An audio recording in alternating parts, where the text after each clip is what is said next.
Hey everyone, it's Michael from Bullion Now, bullionnow.com.au. So we thought we'd do a Michael's Mailbox. Haven't done one for a few weeks. So those that haven't seen a Michael's Mailbox before, I tend to go back through the previous videos that we've released in the last week or so and just scroll through the comments that are on there.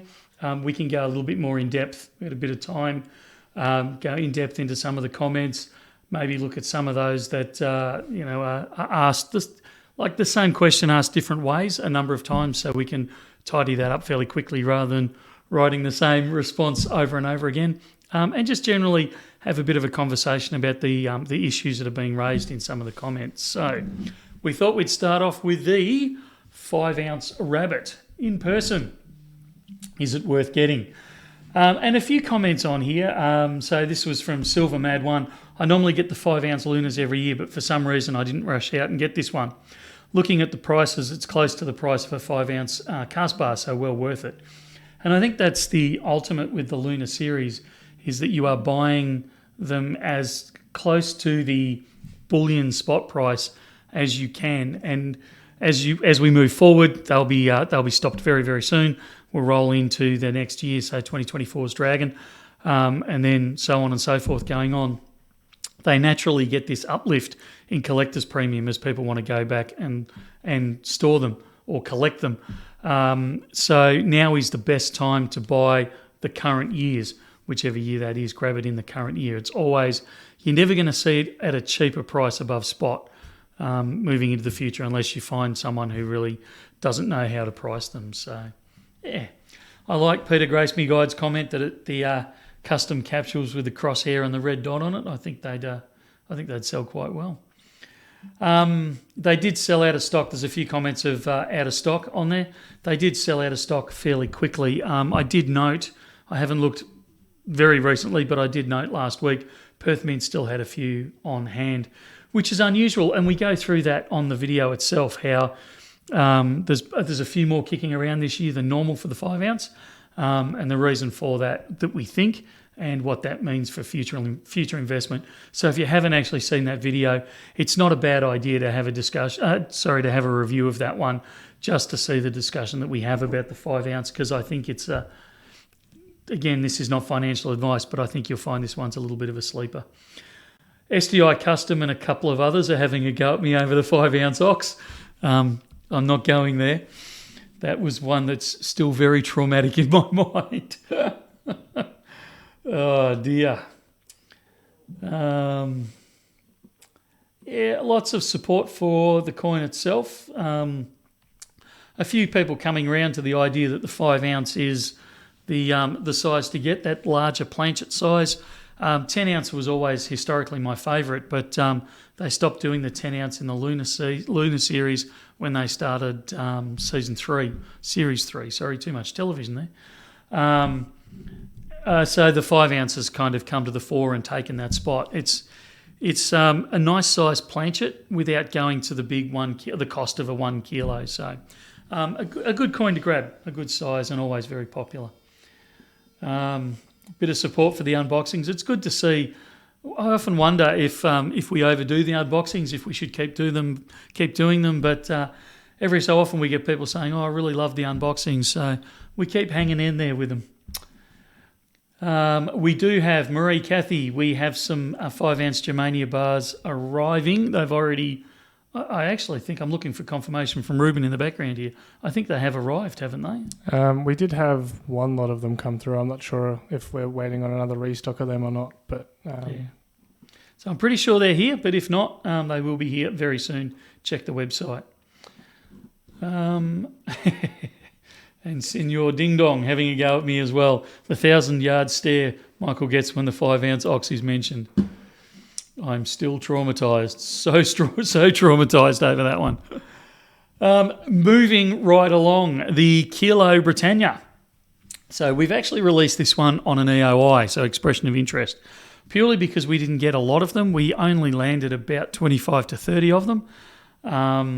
So rather than putting them onto the web, having them disappear in 5 seconds and then getting a lot of heat for it, we decided to release them as an expression of interest. So if you're interested in one, you haven't put your expression of interest in yet, You still have time up until this Friday, so probably Thursday night, because we'll have to draw it off Thursday night for the Friday announcement. So that's the 25th of May 2023. So if you're watching this before the 25th of May and you'd like to go in the running for the chance to buy a kilo Queen Elizabeth Britannia, then please go over to that video.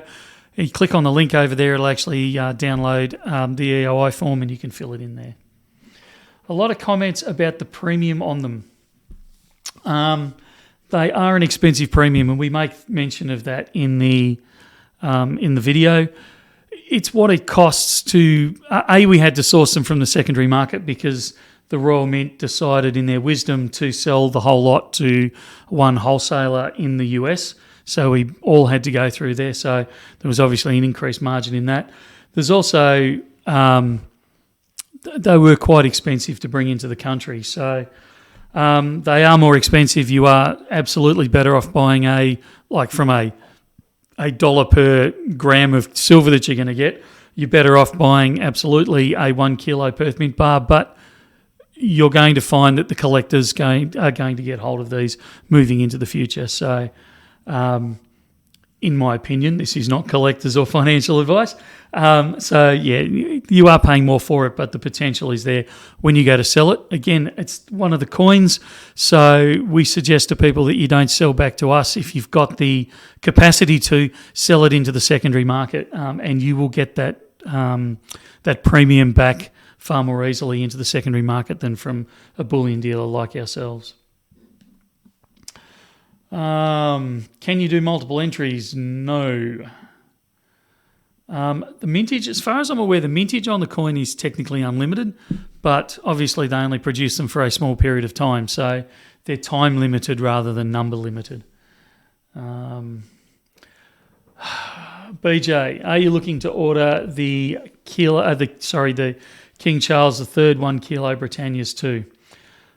Ruben's actually put the answer up there. Honestly, not totally sure. I think Michael may take some convincing for more Royal Mint orders. I didn't consult you on that one, but I think it's a fairly accurate answer. I think that's 100% accurate. Look, I've not hidden the fact that I've been incredibly disappointed with the Royal Mint products of late. And even these kilo coins, we're having to pull a few of them. Not as many as I expected, I have to admit, thankfully. But we've pulled a few of them because they're already got white spots on them. The 1 ounce Britannia coins come through. Honestly, for a while there, we were struggling to open a tube. And I've mentioned this before, one of our unboxings, I can't remember if we had to stop it or if we actually filmed it several times, but every tube that I opened, because we do them live, we don't pre-open the boxes. It's a genuine, they turn up, we unbox them on the spot as they arrive. And tube after tube after tube that we were opening, we're all white spotted. So I'm basically deciding to boycott the Royal Mint until their quality control improves, because I can't sell those items. We're selling them as scratch and dents, which means we end up making a loss on them. And, as a business owner, I can't keep making a loss. So I don't think... I will take a lot of convincing to bring in any more Royal Mint products other than small numbers here and there for the people who are trying to complete their collections. What's the Royal Mint one that's in at the moment, Rubes? I've had a lot of people asking about the Merlins. Yeah. The next after the King Arthur. So we will probably bring those in because people have, they've started the collection believing that we'd bring in the balance of the series. So we will do that. But my question is that I'm going to preempt people commenting about is this limited to silver or is this just the Royal Mint in general? Because a lot of the issues we've had have been with silver. A lot of the gold and platinum products have been, totally fine. Does it broaden to the mint in general, or is it just their silver? It's a great question. It is their silver. I'm not against bringing their gold in. It's more the principle of the thing. Like, either do it properly or don't do it at all. And I kind of feel... I feel hypocritical bringing in, as I said, the completion of the collections. But I kind of feel like we owe a duty of care, if you like, or... we owe that to our customer base. But once we've completed the sets, unless Royal Mint lift their game, into silver we won't bring it in. I think you've also said as well, like, we might go for far smaller numbers absolutely. on them as well. It won't be kind of the mass, boxes and boxes like we would have previously. Yeah, look, this isn't a hard decision. We're doing this a little bit on the fly. I'm really desperately hoping that I'm going to wake up tomorrow and the Royal Mint quality is going to be, fantastic again.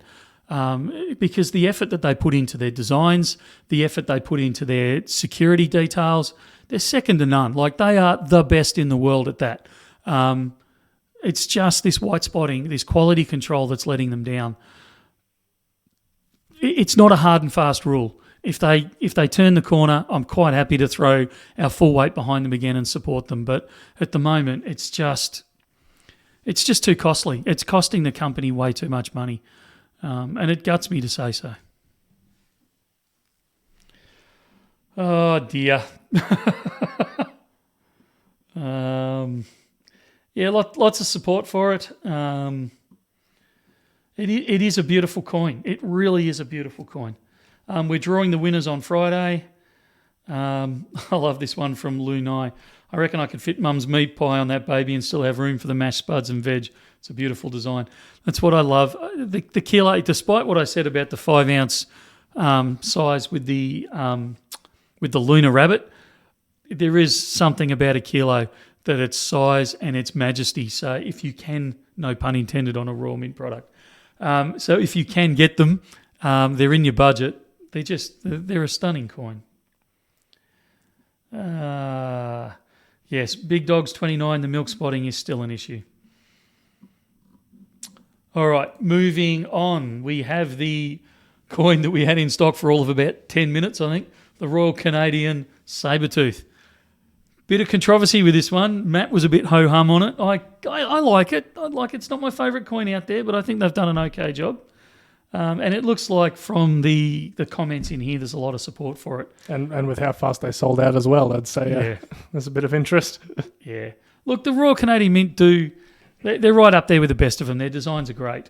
This one looks a little bit, I can see what Matt's saying, a little bit cartoonish, a little bit animated-ish. But I think overall it's a good design. They're trying to get the impression of movement in there. I don't think they've quite nailed it. It does have that, Richmond Football Club cartoonish mascot look about it, but it's not too bad. So a lot of support there. I love Gold's comment. Michael, the moment you said chunky, I'm sold. I love the chunky coins. Wait till you see the video on the new Britannia coins that we've brought in. Not Britannia coins. Germania coins. Sorry, I got Britannia on the mind at the moment. The Germania coins. Now, there is a chunky coin. Stand by on that one. I don't know about the ASMR for our unboxings. I've never thought about them that way. Yeah, it's not something we deliberately go for, but, But if they're floating your boat, glad to hear it. I'm very glad. And it sounds like you're glad to hear it as well. Yeah. Yeah, that's right. They did sell out very, very quickly. There was a comment on here about how they're waiting for... Somebody says on here... Oh, here we go, pieces of 8. I really like this as a bullion coin and I might buy a tube if the market drops for a prolonged period. Yeah, good luck on that one. Even if it does drop, the chances of you actually finding them available for sale, unless possibly you're in Canada, pretty slim. These are the types of things that you've got to kind of go, close your eyes, bite your bottom lip, and just buy them when you can, because the chances are when the price is right, the stock's not available. Be careful with that one. Twin 2. How often do you need to wash the gloves so that you do not transfer your oils to the coins? To be honest, we don't wash the gloves. They're that cheap. That 2 reasons. One, they're very cheap, so we discard them after a certain period of time. Or actually what happens is they go back to my workshop and I use them for, when I'm trying to keep my hands clean and stuff like that in the garage. But the second thing, or they wear out. We actually wear out coins gloves quite quickly around here. The other thing that is if you wash them, you would actually introduce other chemicals in the washing process, so it would actually defeat the purpose. So it's far better just to use them for, in our case, we use them for a few weeks and then discard them. Your average collector, honestly, I mean, you'd get 10 years out of them before you'd actually build up enough oils or anything like that on your gloves. So long as you look after them properly, I don't think it would really be an issue. Because we start to point cameras at things, it starts to be a little bit more important that it doesn't have a giant hole in it, or or a black mark. Because some of the coins and bars, they come out and they've got like just a black. I want to call it soot. It's not soot, but it's kind of a leftover mark. It's gone through an industrial process. It's got that's it. So quite often the guys, they'll use the glove and they'll just rub it back and forth a couple of times, which is great. But now I pull the glove out to use on camera and it's got this big black smear all over it. So out they go. We are going to try and get some more in, McDuncan. I'm not holding my breath, but we are trying to get some more back in. Deleter. Something different, probably not likely to arrive with milk spots. As far as I'm aware, I didn't see any with milk spots. I'm looking to Ruben to see if he saw any. No, I haven't seen any with. Yeah. I kind of, because I am the one filming them a lot of the time, I will base how quote-unquote good a coin is based on how many I have to hunt through before I find one that I'm, content with for camera. And I think these were ones that I pretty much pulled the first one out of the tube. So in my books for filming, it was a good coin and didn't have any issues. Yeah, look, the Canadian Mint do a great job on that. They've sorted out their spotting issues several years ago now, and we really don't seem to have had too much trouble with them since. Continuing on with Deleter, I like how you're subtly pitching it to Richmond fans. You saw through me. Geelong Tragics could do with some feline silver, no doubt too. Quite likely. Alrighty, on to the Germania bars. This must have been a short because there's no real comments on it. It is a short. Yay, I love those videos. Love these videos, but I much prefer the longer ones. And gold. If only premium wasn't as high, I'd get myself the whole set. Yeah, this is always a tricky one with these premium brand bars. You can buy the cheaper style bars, so the locally produced, that type of thing. And they're still, don't get me wrong, they're still the same quality. But quite often, as the Germania Mint bars prove, they're a higher quality finish. So presentation, the box is nice, even though it's cardboard, it's a nice cardboard box. Particularly if you go into the 1 ounce and you buy a box of 20, it's quite a fancy, snazzy little box. But most of all, with these premium brands, they carry their name, Germania Mint, PAMP, those types of things, but they also carry the fact that they're LBMA registered, and that can mean a lot to different people around the world and different companies and organisations. So that's why you're paying these higher premiums for them. Is it worth it to you? Look, part of me says it is. Part of me says it's not. If your intent is to sell it back to Bullion Now at the end of the day, as a bullion dealer, we're only going to pay you spot no matter what brand is on the front. But if you buy the premium brands, you know what you're getting. There's never that doubt that anyone can throw at you because they are certified by a secondary organisation, by the LBMA. They are a premium brand that they're trying to protect. They're not a backyard. Not that I'm saying a locally produced or a backyard operation, but if you do 5 minutes research on the web, you know exactly who PAMP is. You know exactly who Germania is. You know exactly who Perth Mint is. You could spend an hour on the web and find very little information about the locally produced products because they are purely there to supply bulk metal into the market. So they don't spend the time with fancy websites. They don't spend the time getting LBMA registered and things like that. So it depends what you're comfortable with and what your end goal is. Alrighty, the international stuff. We brought in a nice selection of internationals. And yes, before we go too far down this line, I think for the 5th time, I have incorrectly identified the Philharmonic as a building. You are 100% correct. It is the organ. I don't know how many times I've publicly humiliated myself with that on camera. And considering I usually follow it up with this is my favourite government-issued bullion coin, and I know nothing about it. Idiot. So I apologise for anyone out there that I fired up, and there were a few that I fired up on that. I apologise. I did know it was an organ. I have no idea why that keeps falling out of my mouth, but it still does. That's actually the reason this Michael's mailbox was delayed. Is he just didn't want to have to admit that on camera. But I forced him. I thought no. Didn't want to admit to my multiple stupidities. It's all right. If that's the worst I do in a day, I'm doing all right.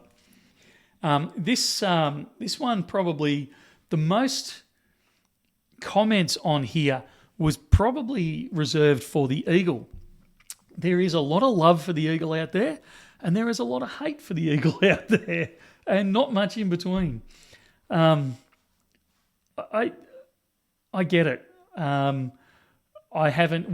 Bullion Now hasn't brought eagles into the country for, what do you reckon, Rubes, 18 months?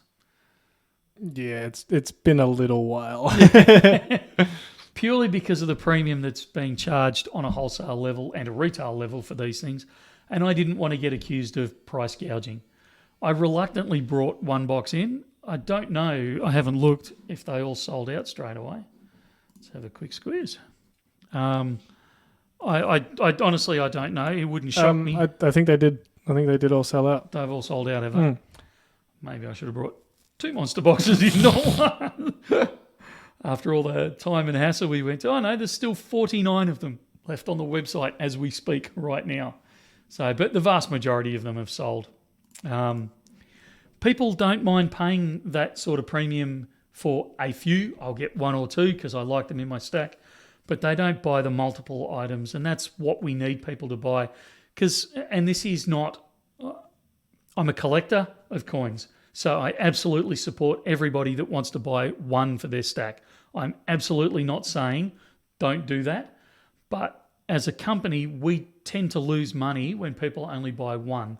By the time we've brought them into the country, by the time we've processed them through, listed them on the web, made them available in the store, picked the item, put it into storage, shipped it out, all these sorts of things add to the cost. So realistically, the people that buy 100 of an item are kind of subsidising those that only buy the one. Do not feel bad about buying one coin. I want to make that clear because there is, plenty of people out there that I've spoken to that have gone, oh, but I don't want to buy one because Michael's mentioned on video that, they don't make as much money or, they don't make any money on some of those purchases. We would rather you still got the coin because, yes, as you were going through, it kind of does get subsidised by those that buy, quite a few at once. So I just wanted to make that clear for anyone that was sitting there going, oh. Look, either way, we'd support it. Like I said, at the end of the day, I'm a collector. I understand why people want one for their stack, and I totally support that. And we all know that you buy one this time, but next time you might buy an ounce of gold, or you might buy a tube of, of kangaroos, or so we know that eventually along the line we pick it up anyway. So it's not a big deal to us. But to bring in an item that we purely know is only going to go out one at a time, not going to go in big items, and we're going to get accused of price gouging on, I'm not a fan of that one. So we've held off. We brought this monster box in because the premiums had started to decrease a little bit. So we thought we'll jump in. People know they're pricey, so we're not going to get smacked too heavily if the price is up there a bit. And, we'll just cop it on this one, cop it sweet, and know that people are just going to buy 1 or 2 here and there. And that's pretty much what happened. So we were happy with that. Interestingly enough, by the time I got them into the country and we made this comment on the video, the premium had actually increased again, and the wholesaler that we purchased them off was actually offering us more money to buy them back than what we paid for them in the first place. So, interesting times. And MP brings up a really interesting point. The difference with premium on the Eagle in Australia compared to the US is that the US local coin shops and wholesalers are paying way over spot to buy them back, $10 US per ounce over spot, compared to Australia where we only get spot. So in the USA, stackers can probably justify the higher premium. And that's 100% right. In Australia, you only get spot for them. And look, there is a conversation going on at Bullion Now right at the moment about whether we actually change that policy and we make an exception for a period of time where we're going to actually pay more for Eagles over spot than the spot price that we pay on or that we buy everything else back at, purely in recognition of the fact that, it is costing us so much over spot. We are selling them for so much more over spot. Maybe that should flow on to the general public as well. So I'm going to play a bit of devil's advocate there, though, and the issue with that starts to become then, over time, I can very much see that becoming essentially it becomes a collector's market. And what we've kind of gone through, particularly online, saying, hey, it doesn't matter what form it is silver, gold is gold. If you follow that thought through, it then suddenly becomes, oh yeah, but I'm not going to pay you as much because that one's just a this or that one's just a that. And so we then head down that line of essentially having to appraise every single coin. Oh, well, actually, these ones, yes, they're eagles, but these ones are in terrible condition, so I'm going to pay you less again.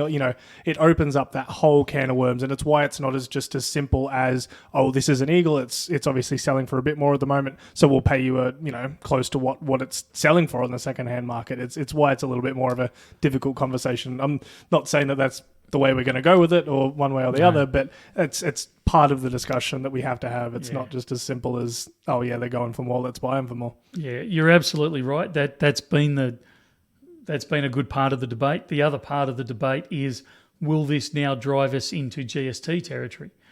And that's a whole other can of worms that we desperately don't want to open. So there's a lot of reasons why we don't do it in Australia. Ruben's touched on one of them. I've just touched on another. There are some other reasons as well that we're not doing it yet. I don't know. We'll see how it plays out over the next few weeks. We may change our mind on that. We may very well not. A lot of support for the Phillies. Lots of support for the kangaroo. I think I made the comment about how was that the video? I made the comment about how the kangaroo design was a little ho-hum.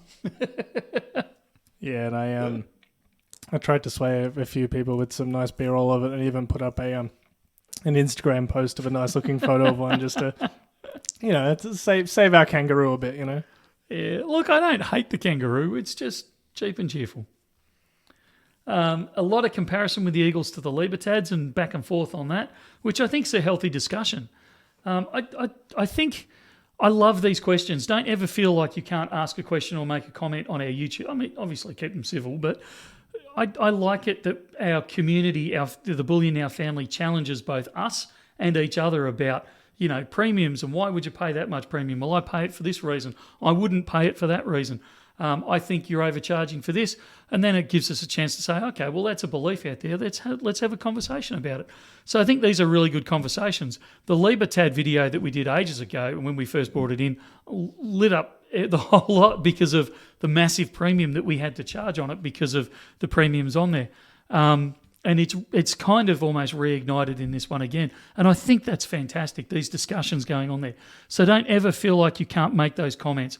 Keep them civil, obviously, but certainly feel free to launch in, and also to challenge people in a respectful way and say, hey, look, I can see what you're saying, but have you thought about it in this way and that? And that's how we learn. It's how we open the discussion, and it's how all of us actually move forward in our stacking careers. So, big fan of that whole discussion around the American Eagles and the Libertads and things like that. Website. Crypto Monkey. Mate, I feel your pain.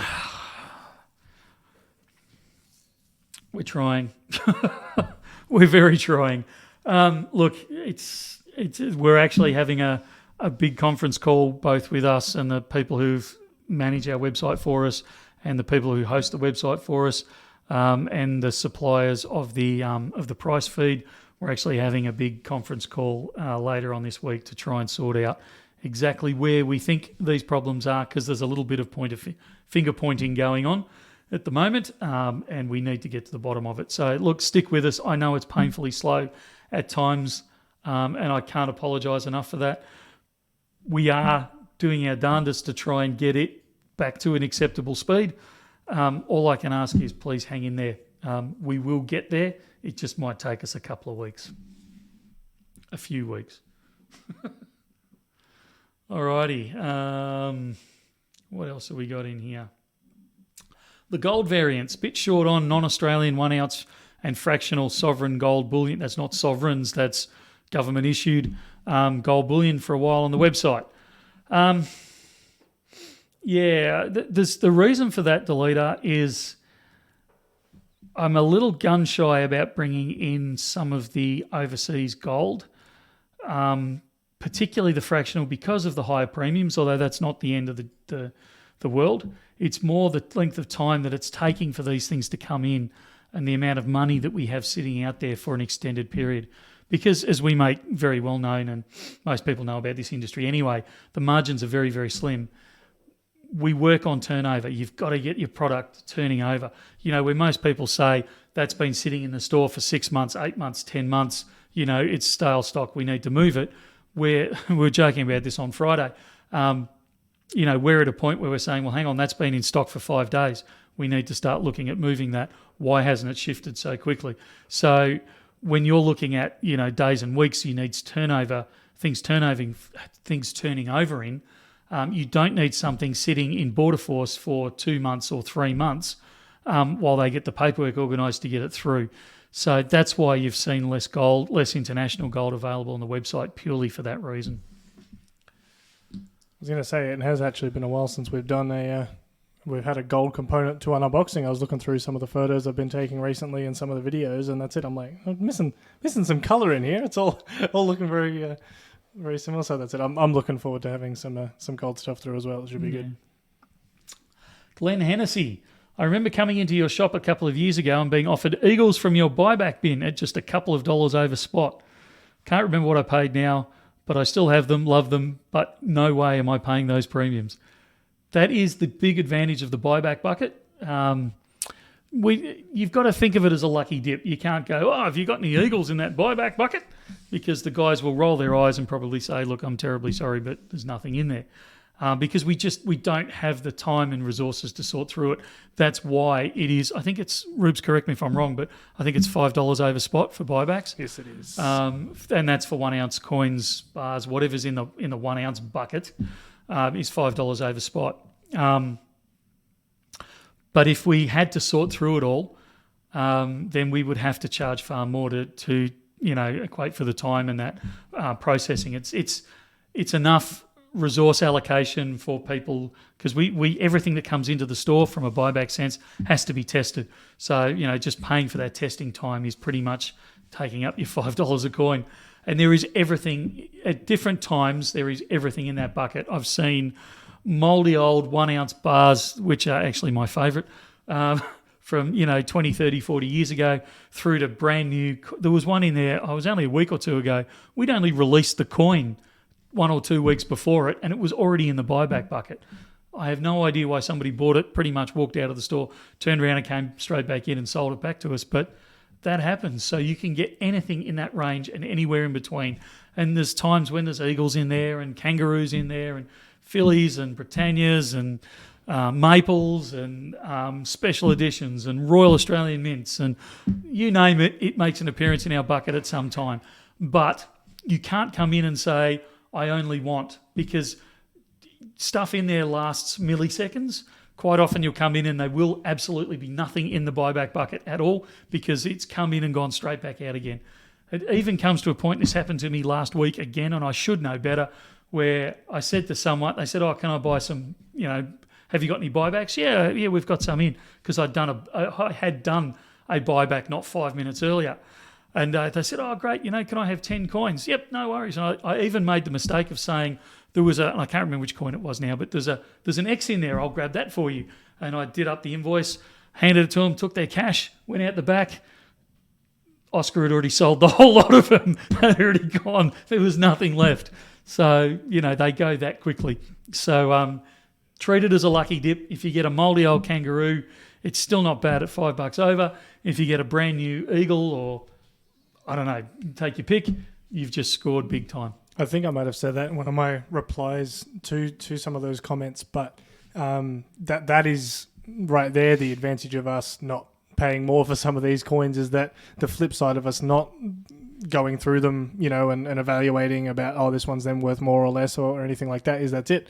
As Glenn said, you can just pick it up as a part of a buyback. Even though they do go quickly, it is entirely possible. We're not charging that extra, amount for the fact that it's an eagle or something like that. It's just a buyback to us. Yeah, that's exactly right. Look, And I do say, and I stand by saying, the guys do not go through them and sort them out for you. They're not going to do that.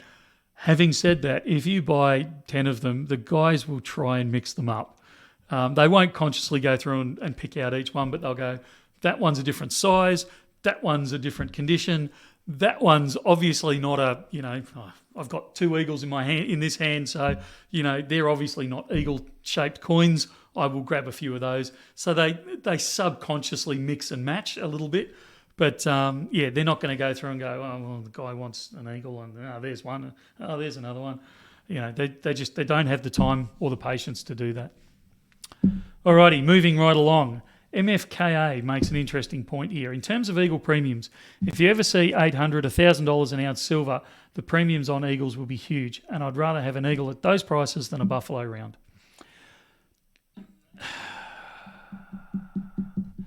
It's interesting. Silver premiums aren't percentage based like gold premiums are. So if the spot price goes up, the premium on them shouldn't increase in theory. However, practically, you're right. When silver goes up, you'll actually notice all the wholesalers and manufacturers and that, they kind of go, actually, we could squeeze an extra 50 cents in here or an extra $1 in here, and it doesn't sound so bad, because when silver's at $20 Australian an ounce, $1 is a good chunk. It's 5% difference. When silver's $40 an ounce, it's only like a 2 and a bit % difference. So, it's kind of, it does kind of creep up there accidentally. Whether I'd rather have an eagle than a buffalo round at that point, I don't know. If you're selling into the secondary market, maybe. Yeah, I don't know. You need to. I can see the point of your argument. I'm just not sure I fully agree with it. What else we got? Yeah, lots of love and lots of hate for the eagle there. A few comments agreeing and disagreeing with me about the kangaroo. I think the Australian gumleaf would be great. I think that would be fantastic. A little bit harks back a little bit to the New Zealand fern, or the Aussie silver didgeridoo. That could be good for a laugh too. BC USA. Possibly a little bit of bias in the name there. The American Eagles are the best. That's why they cost the most. Maybe. It depends what you're after, though. There's still 1 ounce of silver, the same as anything else. So why are they better? Few comments about the mintage of the Eagles, which I thought was interesting and hadn't really picked up on. There was some really good discussion points there. I have to admit to not 100% knowing. I haven't been checking the figures on some of that kind of stuff, but it sounds like some people had, and there was some interesting points to take away, I think. I'll see what you think of it. But. Yeah, look, they're definitely, if those numbers are correct, and I haven't checked those numbers, but if those numbers are correct, they're certainly winding back production. And I can't answer why. It seems odd. I suppose you would accept a drop during the COVID period because, we all had issues during COVID getting, staff in and protecting them and not knowing if we could work and not work and all that type of stuff. So I'd understand the drop there. But if they're still not producing as many, there's a lot of, we've probably just lit up a lot of conspiracy theories, and there's possibly, a conspiracy theory is only a conspiracy theory until it's proven right. And that seems to be happening more and more lately. Now, I don't know. Interesting thoughts. No, we're not trying to bash the US Chris Card, but, if you kind of hang yourself out there, you kind of got to take it when it kind of bites you on the backside. Even a roo on a street sign would be good. I'm not sure what you're meaning by that, Simon. I don't know. Alrighty, I think we've probably gone long enough. There's a few interesting comments in there about the roo design. and a few more about the Eagles. So I don't know if there's enough comments on there yet to warrant it, but I have actually, whilst you've been doing this, I have actually dropped the Star Wars video. So I don't know if you want to quickly head over there and see if there was anything Star Wars related that. Let's have a quick squiz at the Star Wars videos. Are there any comments, or is it too soon? No, there is some. 11 comments already. There's some. Let's have a squiz. Let's go hot. I haven't even previewed these ones. I might get myself into all shades of trouble. Let's get rid of that. Okay, I'm not a Star Wars geek, but what on earth is that symbol? Really? Really? I like the replies on that. If you check Delita's comment, 2 + 2 = 4, so it's kind of the May 4th anyway, because it's May 22nd. So yeah, it was all planned. May 2 + 2. Oh dear, the Rebel Alliance, hey? The Stargate coin. No, I haven't seen that. Turn them upside down. What do they look like if you turn them upside down? I'm not sure. No. We'll have to do that. So that's about all the comments on there. I was going to make a comment about the write-up. So Ruben was commenting just before in our write-up on the website for that one. You should go and check it out because it reads as fact, and it is because Star Wars is a documentary. And I didn't realise Ruben didn't know that. The Jedi are an ancient order that defended peace in the Galactic Old Republic. Members of this order use the Force. And I just love how it reads. That's exactly how it is. It is a documentary, Ruben. I keep telling you this. All right. We're going to leave it there. Thanks for tuning in. As you can see, these are a bit of a longer format video. It gives us a chance to talk a little bit and actually break down what people are saying and make some further comments. I really do encourage you. I know we've been a bit slack on the Michael's Mailbox for a little while, but we're back and hopefully doing it again more regularly. So get those comments in there onto the YouTube videos. It expands everyone's education. Like I said, keep them respectful, but absolutely launch in there and say, I think this. Have you thought about that? Why is it this? Can't we do that? And it gives everyone else some basis, and I'll guarantee you, if you're thinking that question, so are 20 for 30 other people. So launch in there, be respectful, put it in there. It also gives us a chance not only to do these extended formats on some of these questions, but it also gives us a chance to know what the wider Bullion Now family is thinking, and maybe how we can tailor videos to that, how we can tailor orders to that, certain things that we should be bringing in or not bringing in, and maybe issues that we're having that we're not aware of. A discussion there about how the website's slow. Now, I'm painfully aware of that, but it's not a bad idea just to say, hey, where are we at with that? What's happening with that? It's still slow, Michael. What's going on? Pull your finger out.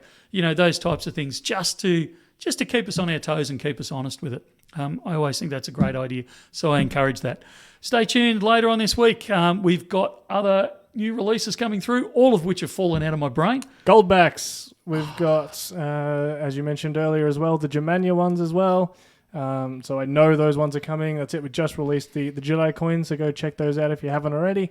And yeah, we'll see if we can get anything else organised before the end of the week, or if it turns into a crazy one, we shall see. It will. And Friday, don't forget, Friday, 2:30 Melbourne time is the easiest way to say it. We do the live stream. You'll have Ruben and myself and young Matthew come in, and we will join the community and have a bit more of a relaxed break into the weekend. And that's probably about it for now, I think. There was something else I was going to launch in with, but that'll do for now. We'll talk again soon.